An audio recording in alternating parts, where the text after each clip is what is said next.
All right, we're back for another guitar harmony video, harmonizing some Guitarmony.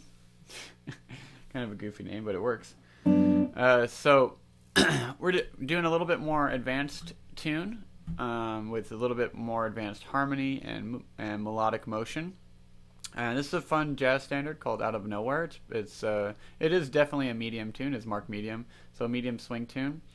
And so we have some harmony that's a little bit more complicated than the last video, which is the Freddie Freeloader video. And so those of you that are jonesing for some more challenging harmonization, here's a video for that. And it's also just a good tune to know. It's fun. And a lot of people don't call it too much anymore, but when they do, I feel like everyone's like, oh yeah, I know that tune. So it's a good one to keep in the memory banks. So Out of Nowhere, good jazz standard. We're in the key of G major. So 1 sharp, F's are sharp until they mark them not. And first things first, go through and make sure you just can understand where the harmony's moving. So we got G major 7, and that goes for 2 measures. Then we got B flat minor 7, and then E flat 7. And I'm just doing stock chord shapes. And then we get to B minor 7, then E 7, and then A minor 7, and then minor 2 5 in A key of A minor, and then we get to E flat 7. And I'm not doing this in time, just kind of going through them. A minor, then D7, and then that's a repeat back to the top. And so we'll take a look at the second ending. Second ending for the most part is the same up until this chord and the turnaround. So I want to make sure I know this chord right here, F7 sharp 11. Here's a common voicing for that. And we'll probably use that one when we harmonize it. And I'll explain why. That's a really common 7 sharp 11 chord. And then we have B minor, B flat diminished, A minor, and then D7, and then G6. Or G6. That's another one. Okay, so let's start analyzing the melody a little bit. So we start on a D, which is the 5th of G. So we have D, E, F sharp, A. So we have 5, 6, 7, and then 9. And so for this, I might play it where I hold the chord out, and then because these notes are fairly close, I only have to shift for the F sharp, and then I can reharmonize the A natural. I don't mean reharmonize like change the chord, but like kind of harmony will drop out because of the motion that I might need to make to play these 2 notes. And so that's a key concept that really helps is when you're harmonizing chord melodies, or creating chord melodies rather. You don't have to harmonize every single note, and sometimes depending on the melody, if you do harmonize every single note, it can make it clunky. And so whenever you come up with your arrangement, don't feel the need to like impress people with how many chords you know. Just make the song sound good, and that's the more important. And so sometimes harmonizing every note is not the answer, and sometimes it is. You just have to assess your own technique and ability to play the tune with the harmony you created, and sometimes you just need to sit in the woodshed and work it out.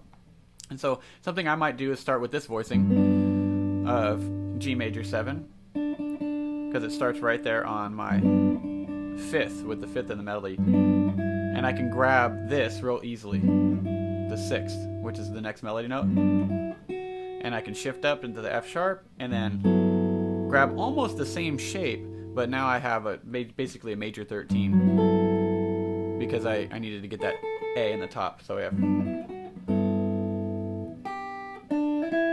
and then all those, the G, which is the root, the D, which is the 5th, and the E, which is the 6th, are all within my grip now. So I can go,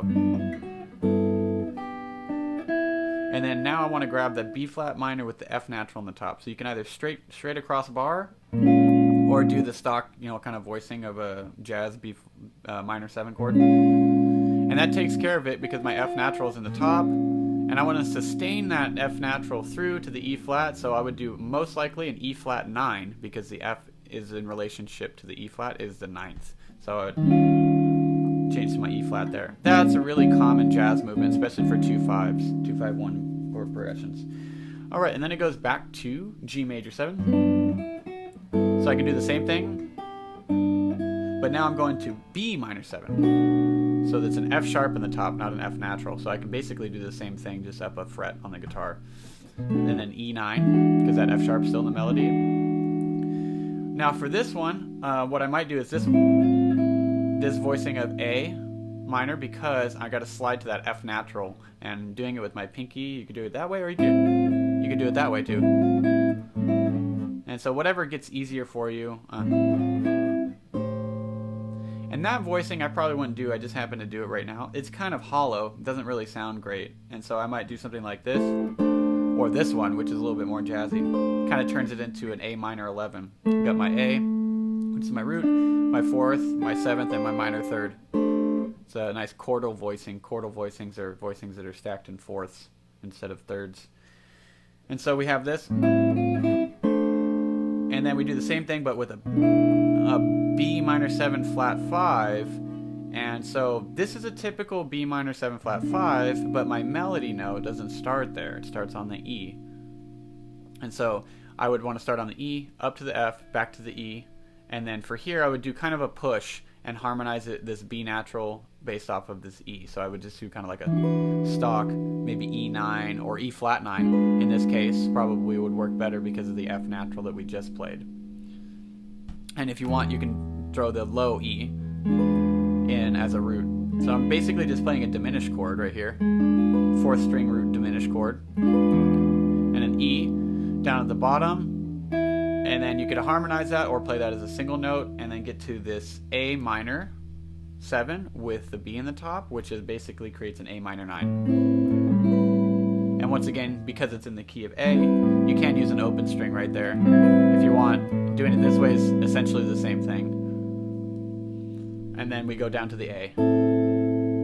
So this whole first chunk up to the A minor, we'd have I'll just go from here for this one. So G major 7, grab the 9th, root, 5th, 6th, and then now we're on B minor 7 with the F sharp in the top, and then E7 with F sharp in the top, and then we have A minor 9, and then B flat, or B minor 7 flat 5, and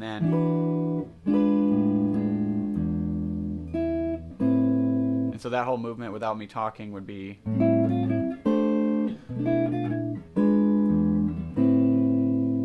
and then to the A, resolving down to the A natural. Now we're here, we're on E flat with the 5th in the top, and we have A natural. So this is actually, this A natural in relationship to this is actually a sharp 11 chord. So those of you that know your Lydian dominant scale, that's the chord that's derived from the Lydian dominant scale. And so this would actually, we want to do a sharp 11 voicing here. So we get the best way would probably be to do a standard 9, E flat 9, with the top being the 5th, and then you can re-grip a little bit,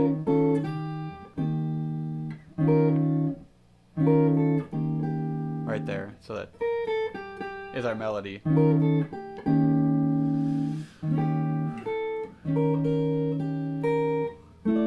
And that's an A minor 11 voicing again, but with the D in the top, which is the 11th. I guess it's not really minor 11 because I don't have a C in there. It's almost kind of a sus voicing.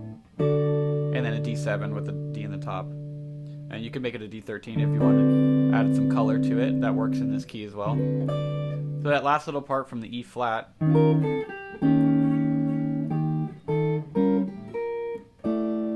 And so that's a good example of something that sounds a little clunky to me when I was saying earlier. You don't have to harmonize every note. So I might find some different voicings for this little section. This one worked fine, the first part. That I didn't lose my melody. It still had that nice smooth triplet fill. But the next part, I might do the A there, so I can keep the smoothness of the triplets.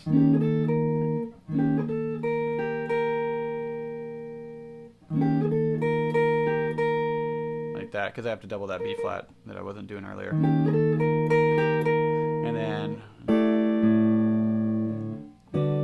And that's going to repeat back to the top. Oops, sorry.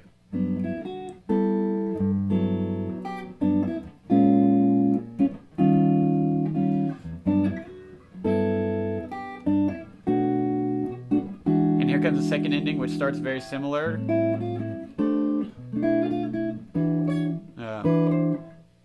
Sorry, I messed that part up a little. Second ending, so it starts very similar. And then right here. Now we're going up to a A minor 7 with the 5th in the top, which is right here. A minor 7 with the 5th in the top. And so you could do it this way, which is a pretty stock, not very stock, but it's a really nice A minor voicing with the 5th in the top, as opposed to, you could do that one. That one works too here. I just wasn't my go-to for the moment. Yeah, you can do that because most people will probably know that voicing pretty well. And then there's a couple ways we can do the minor 11. We showed you this one earlier on E flat, and that's a really good stock minor 11 chord, or not minor 11, sorry, sharp 11 chord. That's a stock sharp 11 voicing in the jazz world. And so it's basically like an F9, but you bar at the top to get that note right there, which is the sharp 11, which in this case is a B natural in relationship to F. So this whole little section on the second ending, we would get and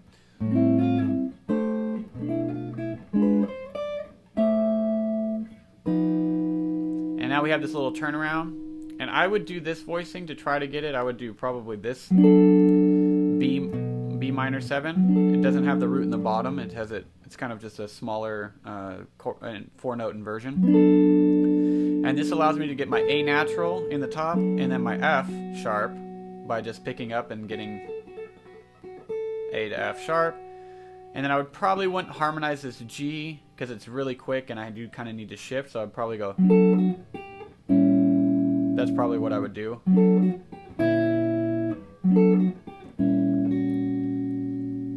And so that is just a stock six string root diminished chord in the key of B flat in this case, so B flat diminished, and that's getting me my melody taken care of as well, which is the E natural. And then I can just grab the F sharp with my pinky, and now I'm into the A minor with the D in the top, which makes it a minor 11. And this is a real minor 11 voicing because I have my 3rd in there. And then a D7 with the B in the melody, which is a 13 chord. We could use that 13 voicing. And then a G6 with the root in the top, which is a nice full voicing to resolve to. 1, 5, skip that string, 3, 6, and then 1. So the whole little turnaround we get. And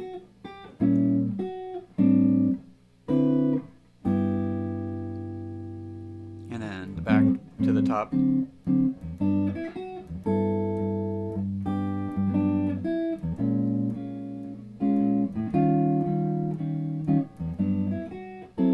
Oops, sorry. And I'm changing the rhythms a little bit. For the most part, this is a pretty hip tune. Like I might put a push there. Like that time I didn't even harmonize it except for the long note.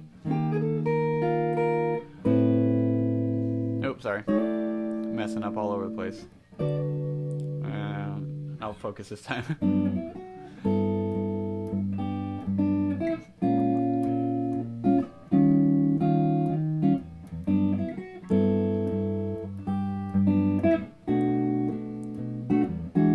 Here comes the second ending.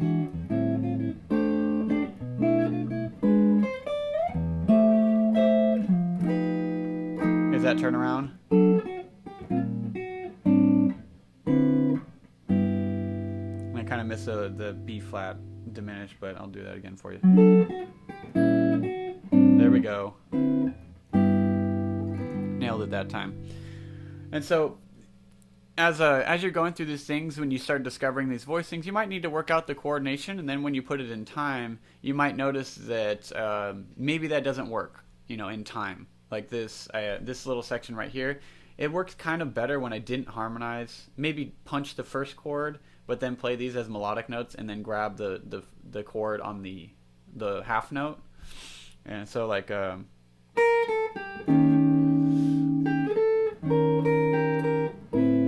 Dang, I did it again. Keep thinking that's a B in the top.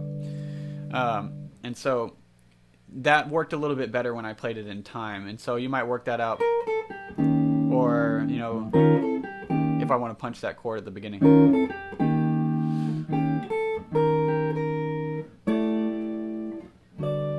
some reason I'm not repeating this B flat. It sounds a little bit more hip without it. And so you can make those decisions and distinctions, especially if you're you're playing by yourself.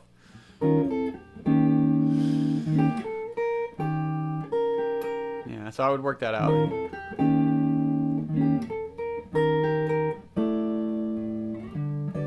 then back to the top.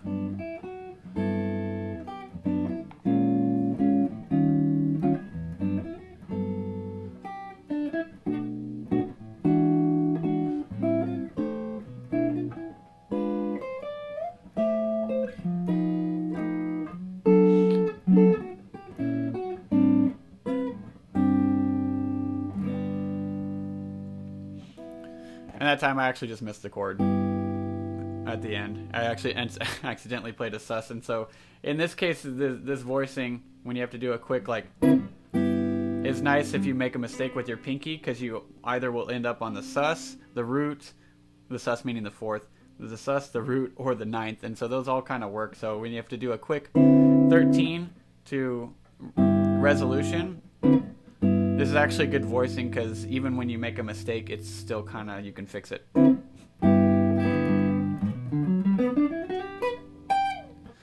And so that's a nice tune. And so take some time and work on some Out of Nowhere. It's a good tune. Go listen to it. Listen to what other people do with it, and come up with your own version of harmonizing it and playing it rhythmically, and the feel that you choose. You can even maybe do it in a Latin style. This might work in a Latin style. I've never done it that way, but it seems like it could work pretty easily. So I hope you guys got something out of this video, and I hope that these harmonization things are not too difficult for you guys, and I guess let me know if they are. And I could do some easier tunes, but those of you that are digging the guitar and getting into some more complex concepts, enjoy just exploring different harmonies and chord voicings that you come up with by harmonizing melodies. And sometimes a lot of these voicings that I've developed over the years came from harmonizing a tune, as opposed to like sitting down and theoretically building chords. A lot of these came out of like a practical application from trying to harmonize a melody and play it and keep the melody intact while also servicing the harmony. And so I think chord melodies are the way to go when you want to learn the instrument. They're difficult at first, but they do open up the instrument and they become a lot of fun. So have fun with that, and I'll see you guys in the next video, and enjoy the rest of your day.